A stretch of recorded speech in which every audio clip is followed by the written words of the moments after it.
Donc à ces trois questions, que répond-on dans les peuples environnants? Quand je dis les peuples environnants, si je suis moi en Israël, je me situe là, le long de la Méditerranée, vous voyez, je suis en Israël, ça ne se voit pas, mais c'est vrai quand même, je suis dans cette bande de terre. Et il y a l'Égypte au sud-ouest, il y a la Babylonie au sud-est, il y a l'Empire assyrien au nord-est, et il y a le royaume de Syrie au nord, tout près de nous. Dans ces quatre territoires, on a trouvé des réflexions sur la souffrance bien antérieures au livre de Job, bien antérieures. Les réponses dans ces trois pays, dans tous ces pays, peuvent se classer en trois genres de réponses. Un, qui envoie la souffrance?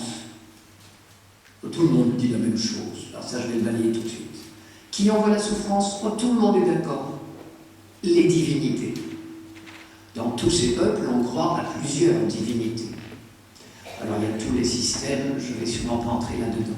Mais les divinités sont les fauteurs de nos malheurs, de nos souffrances, mais aussi les acteurs de nos joies et de nos bonheurs. Donc qui? Tout le monde est d'accord, je passe.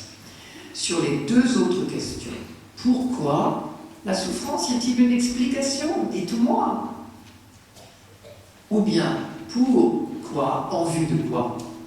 Alors là, je peux résumer, rassembler les réponses sous trois chapitres. Première réponse, l'arbitraire. Oh, les dieux là-haut font exactement comme ils veulent, comme ça leur chante. Il n'y a aucune règle. L'arbitraire, c'est terrifiant. La phrase que j'ai retenue, la plus frappante, mais on la trouve ailleurs, c'est une phrase qu'on a trouvée en Syrie, dans le royaume de Syrie, à Ougarit. Ça s'est appelé à une certaine époque Ras Shamra, pour ceux qui connaissent. Donc, Ougarit, on a une phrase que je vous livre.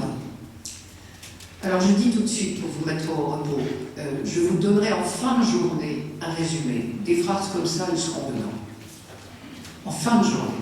Je n'ai pas donné de plan, parce que je veux rester libre un petit peu de réagir à ce que vous entendez, etc.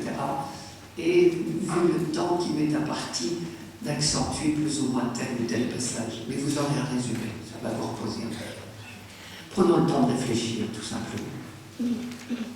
Donc, cette phrase, c'est « Selon le bon plaisir divin, les lots sont répartis. »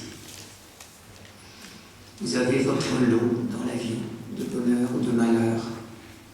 Ben voilà, c'est comme ça. Ça s'est décidé là-haut, parce que c'est toujours là-haut qu'on place les divinités. Ça s'est décidé sans raison. Voilà, c'est tombé comme ça. Ça, c'est en Syrie.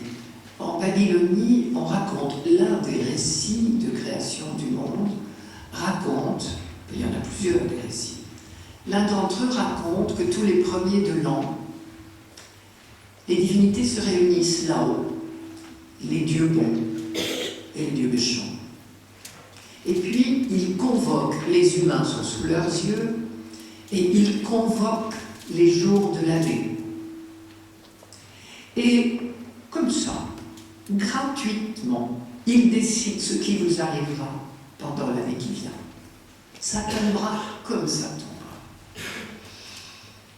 Tant mieux, ou tant pis. C'est comme ça. C'est ce que j'appelle l'arbitraire des dieux.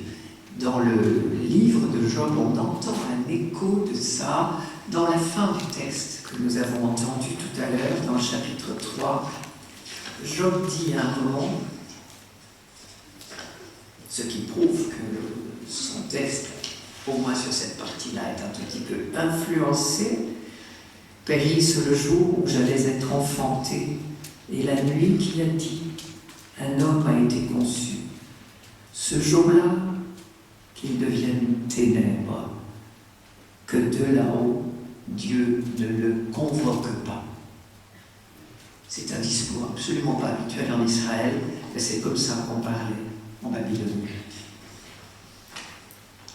Donc ça, c'était la première réponse qui se fait jour dans les littératures babyloniennes et syriennes surtout. On n'a pas encore tout trouver partout. Ça, c'est l'arbitraire.